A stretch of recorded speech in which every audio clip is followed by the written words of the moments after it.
Never trust a billionaire. Aaron thinks he can have anything or anyone he wants, including me. But when I discovered I was the other woman, I vowed to never see him again. Except, he's not the only one with a secret. When a chance meeting brings us together again, I can no longer hide the truth. Now he wants what's his, our 6-year-old twins, and he insists I'm part of the deal. If I don't marry him, I'll be forced to give up my children. I'll do whatever it takes for the twins. Only I'm not the innocent girl I once was, and there's no way I'm giving him a second chance. But when someone dangerous from my past comes looking for me, I start to see a new side to Aaron that makes me question what's beneath his need for control. Now, the man I vowed to never trust may be the only person who can protect me.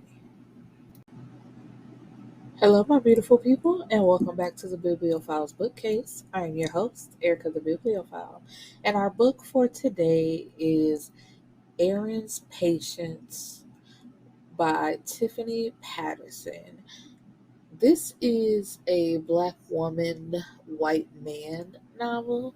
Now, I'm gonna be very honest. I don't dibble in these streets, but I really enjoyed this book and I really want to give Tiffany Patterson her flowers. So let's jump right into the story. So we start with a prologue of Patience.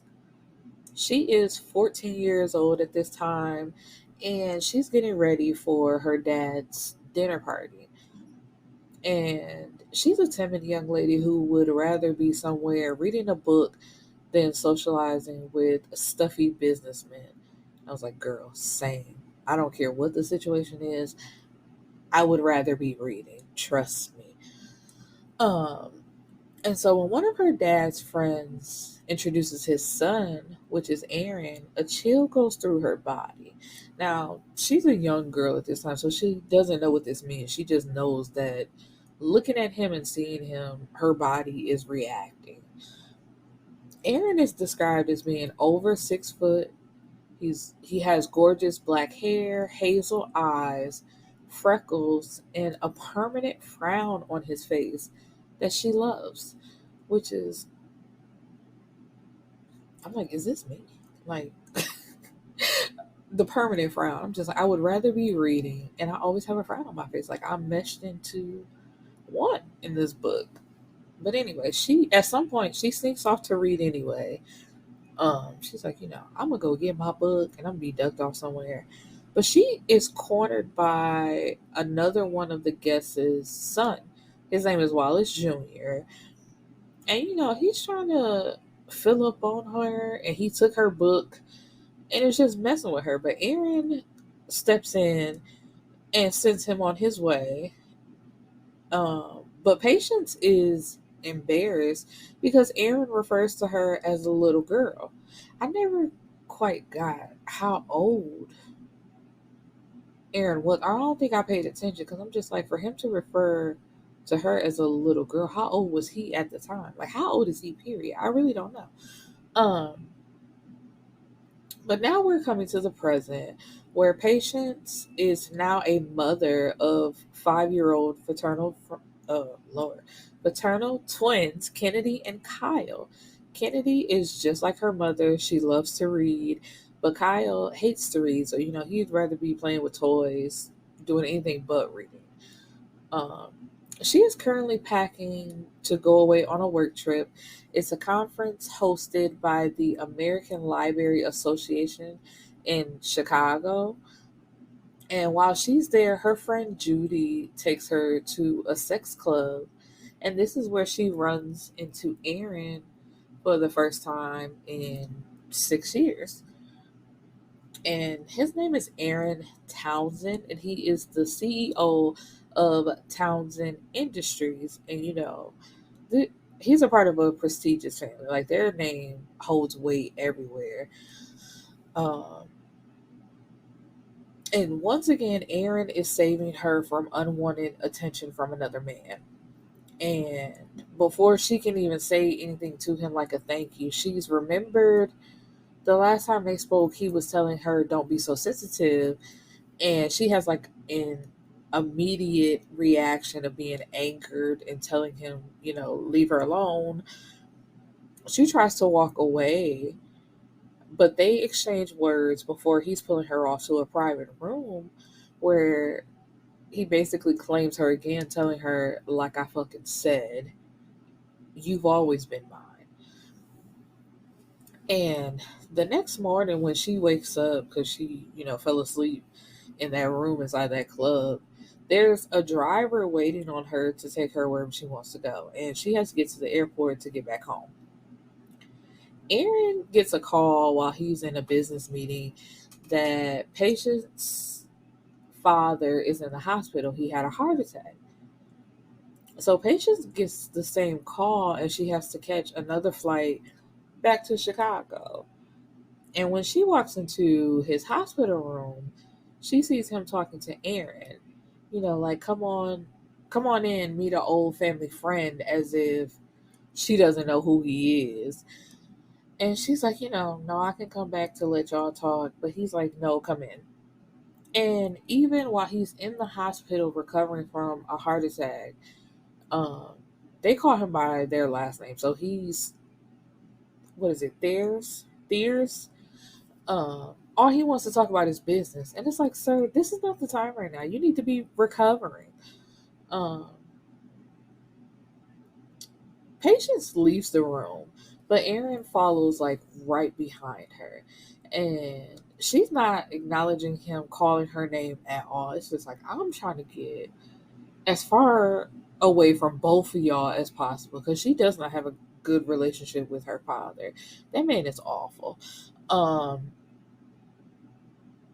and a door opens and the twins are running up to her, like telling her something. And the lady she had watching them says, I'm sorry, Patience. They really wanted to see you. I'm like, these are children. Tell them to sit down somewhere until she comes and gets them. Like, how you let them running away from you like that? Anything could happen. But she's like, we're about to leave, so don't even worry about it. And Aaron is standing right there. He's like, no, how about you stay? Because I'm looking at children that look exactly the fuck like me. So what are you talking about? And he asks her, are they mine? But the question is redundant because, like I said, Kyle, not both of them. Kyle looks exactly like him, while Kennedy looks just like Patience. And she tries to deny it, saying, no, they're mine. And then tells him that she would never abort her children, so they are hers, not his. And he's confused about this because he's like, what the hell are you talking about? What abortion? Nobody said anything like that. And he's like, why didn't you tell me that you were pregnant? And she says, I did. She told him that she called to tell him that she was pregnant, but his fiance told her to never contact him again.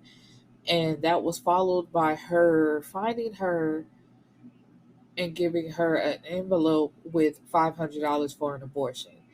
And Aaron didn't know anything about that. He's like, I would never be a part of something like that.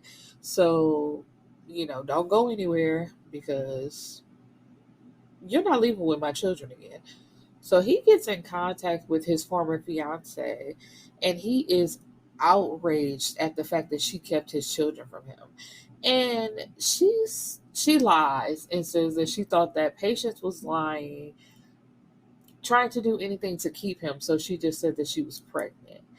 Now, I I said I wasn't going to mention this, but then I feel like I have to. Aaron has like a spiritual guide or like a person that he sees that nobody else can see, that he talks to and is there, that is supposed to guide him in the right direction. But she serves no purpose. She don't help at all. I was so fucking annoyed by this woman every time she popped up, and it's just like, I can't tell you that. You have to figure it out for yourself. So what the fuck are you here for? To keep me company? I don't need that. Go away. Um, and she's there like while he's going off on his former fiance.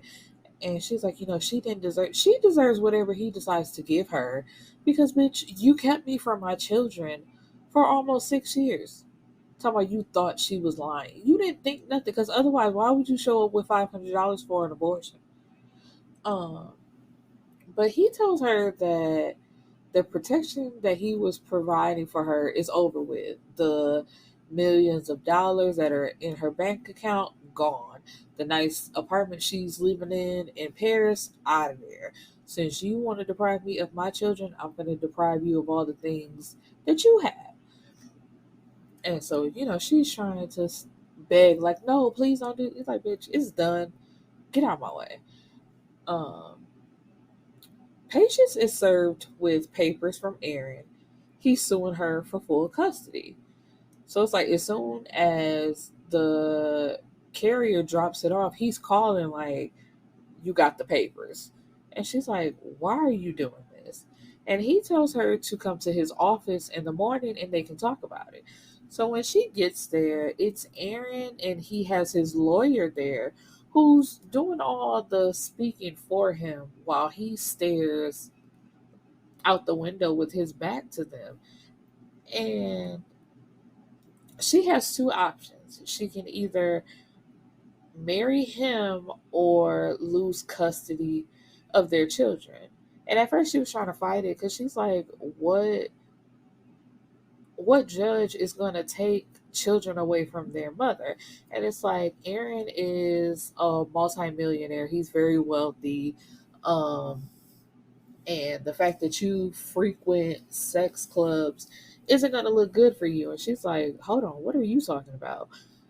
And she's like, if that's the case, then Aaron was there with me. And the lawyer is like, there's no record of my client being there. And, he's just going on and on until finally Aaron says enough and tells her, those are your two options. You can either marry me or lose your children or lose our children. So she chooses to marry him, which I would have took my chances. I'm sorry. If you feel that strongly about it, like you don't want no parts of this man, you don't want to talk to him, you don't want nothing to do with him, ain't no way I'm choosing me. I would take my chances. And what she does in her own time, that's in another city, and it has nothing to do with her children. But they move into his home. The twins take to him immediately, start calling him daddy right off the bat. And at first, it's awkward between them because Aaron doesn't sleep in the bedroom with her. He's downstairs, like in his office. He's always working. And Patience, she's a librarian. And she tries to get a job under her maiden name. And he sabotages her. Like, she had the interview all lined up. It went great.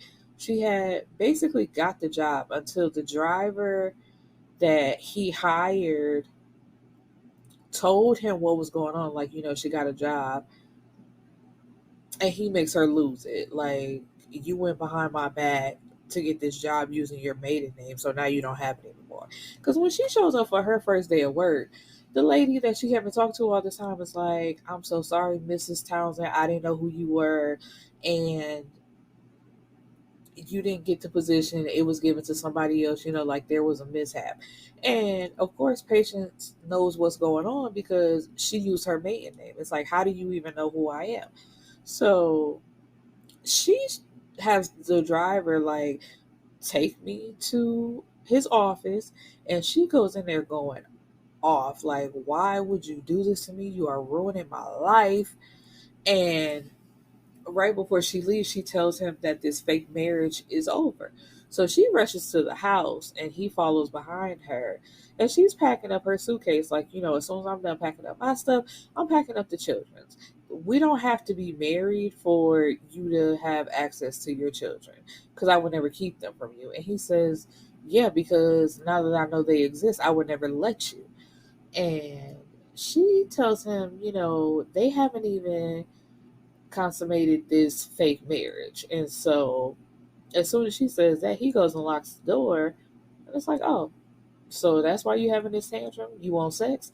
Let's have sex then. Aaron signs up the kids for the same academy that Patience and himself went to as children. And she feels a way about it because it's like, you didn't talk to me about this. And he's like, it's a great school. You know, you went there, I went there. She's like, I don't need you to tell me what school I went to. I would just like for you to talk to me about this. Like, I know you're feeling slighted because you didn't know they existed. And, you know, you're trying to make up for lost time to make sure they have the best of everything. But that's still a conversation that you can have with your wife and the mother of your children.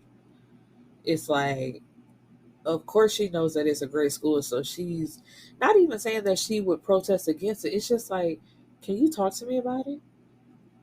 Because it's not the same as you missing out and her making all the decisions. Because it's like, it was literally told to her like, you wanted nothing to do with them, and she's now realizing that that's not the case. So, and he also gets her job back at the library. And she's like, what's the catch? And he's like, damn, I deserve that, but no catch. I just want you to use your married name. So she agrees.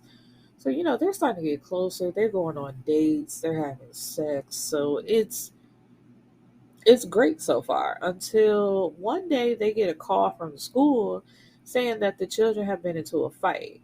And when they get there, it was Kyle and their cousin. They have a cousin, Diego, who is Aaron's brother's stepson, but like that's his son. He calls him dad or whatever.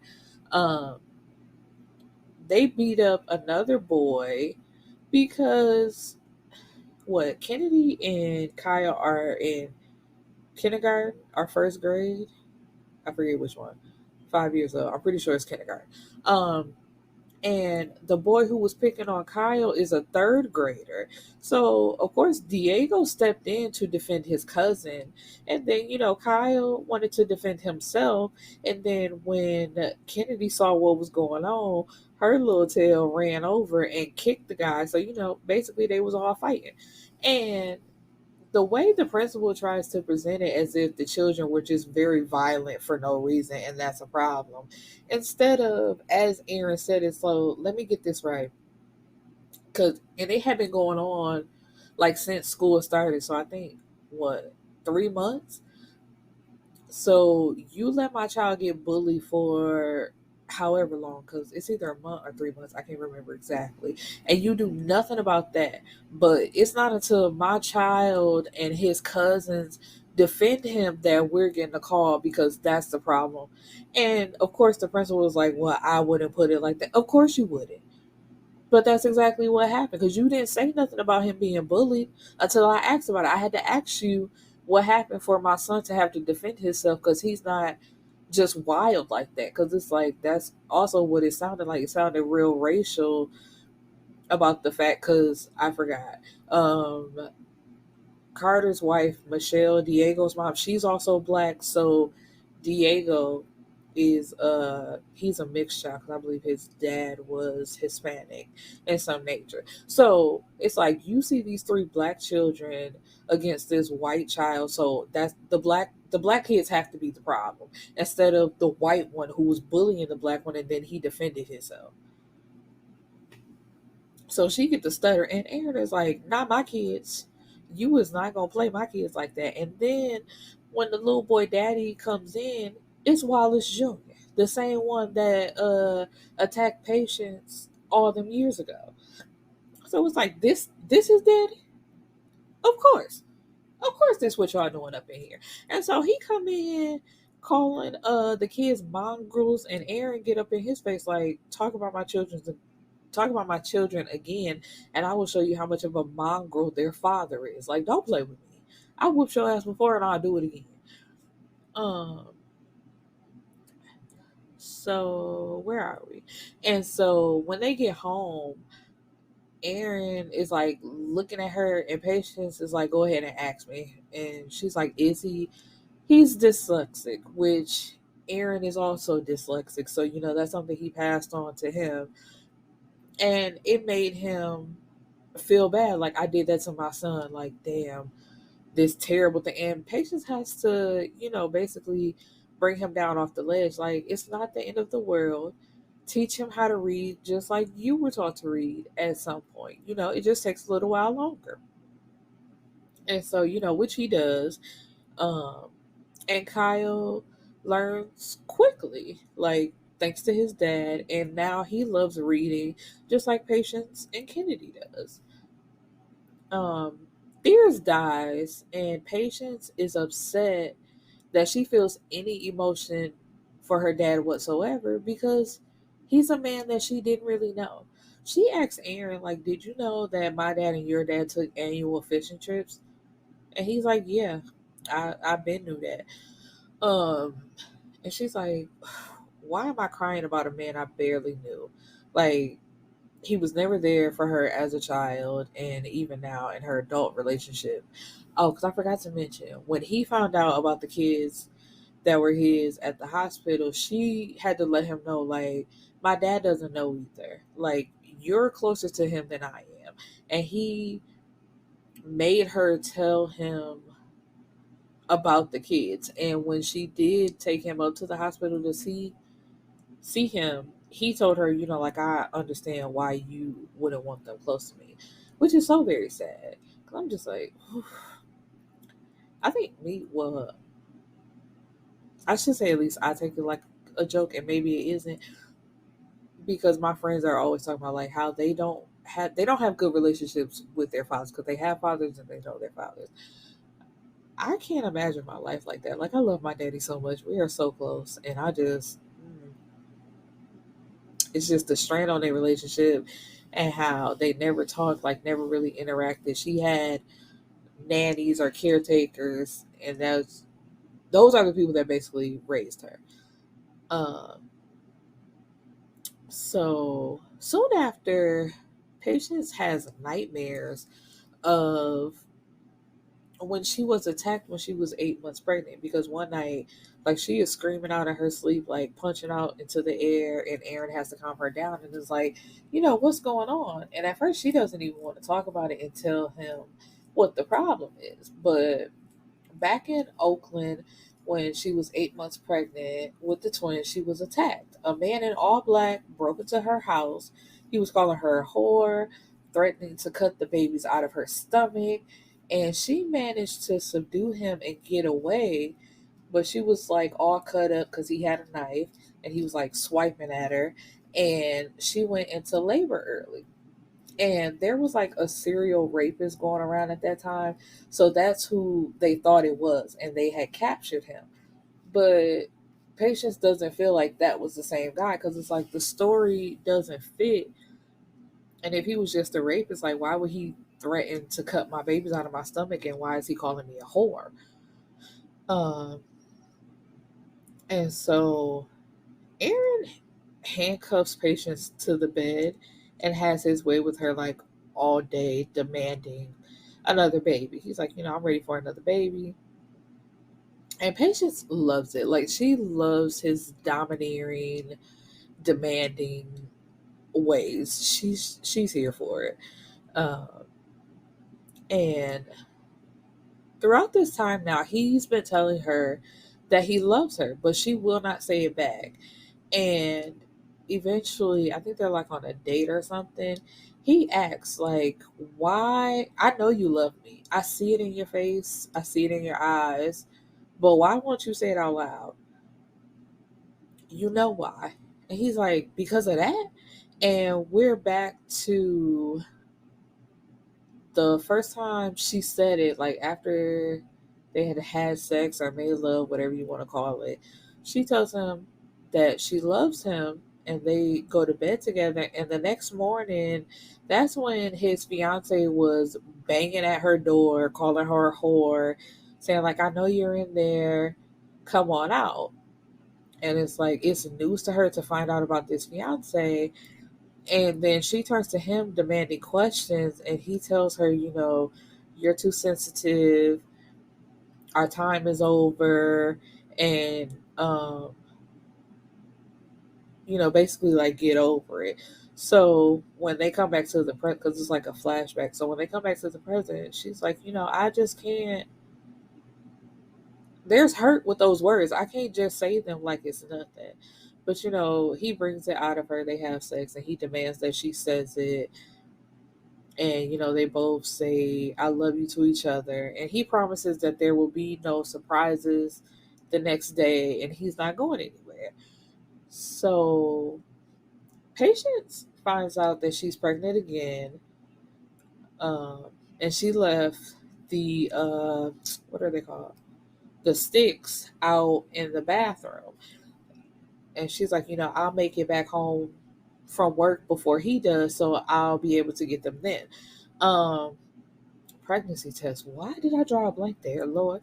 Um, but she's kidnapped while she's at work, and of course they find the videotape because they have connections.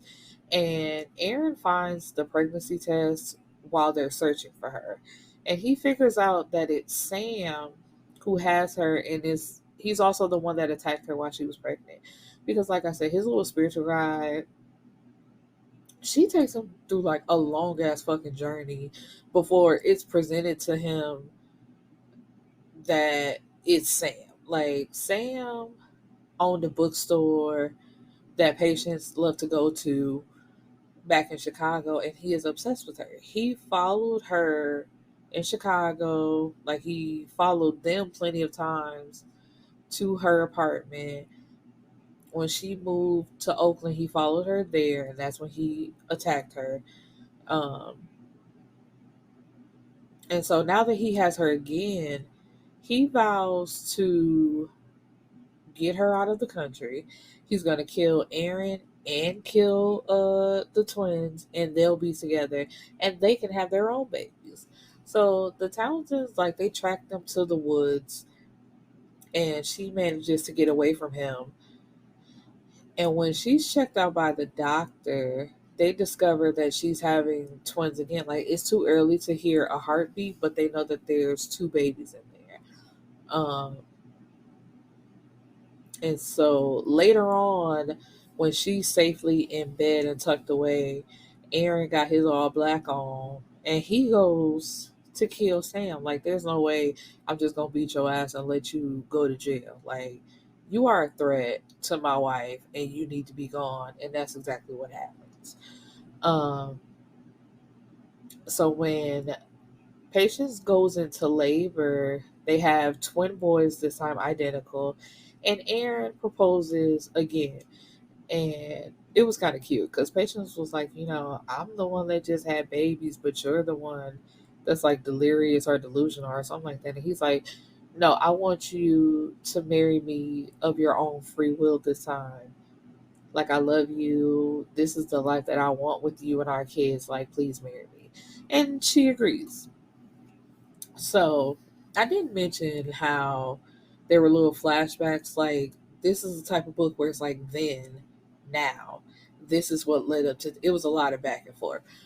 But in the past, which was 6 years ago, Lord, Patience was in college, and Aaron was working towards becoming CEO of the company from his father. Um, when they developed a relationship, they spent a lot of time together, and they fell in love with each other until the bubble was burst by his fiance. And Patience left after having her heart broken, and she found out she was pregnant with the twins 2 months after. So she had called Erin, but Alicia answered the phone, and then she found her and told her that Erin didn't want anything to do with her or the baby. And that's when she gave her the $500. And Erin has brothers. Carter, uh, I'm blanking on the one in the middle, and then there's Tyler. But technically, he's not Robert and what's her name? Deborah's son. He's actually Robert's nephew because his biological father was Robert's brother, but he was abusive and killed himself and his wife in a car crash where Aaron was in the back seat, but he was the only one that survived. Excuse me. So Robert and Deborah adopted him, and they treat him as their son. So he's like, no, he's the second to oldest son because Carter is the oldest. Um, So yeah, so that's like what happens in the past to lead up to the future. So they're living happily ever after. But it was a nice read because even though it was like a black man, black woman, white man novel, they didn't focus on that. And that's what I can appreciate. Because if the whole book is about race and like how y'all are just so different and coming together, I don't want to hear about that. No, this was a perfect, just a couple going through some things. This more so about the fact that she ran off with the babies and he didn't know anything about it, and how they were really in love, but he was scared to say it, and he used being engaged to old girl as a way out, because that wasn't nothing but like a business transaction. They had no real feelings for each other, no emotion. So he finally got his woman. He got 4 babies. Talking about having more babies. So life is good, and that's great for them. Adios.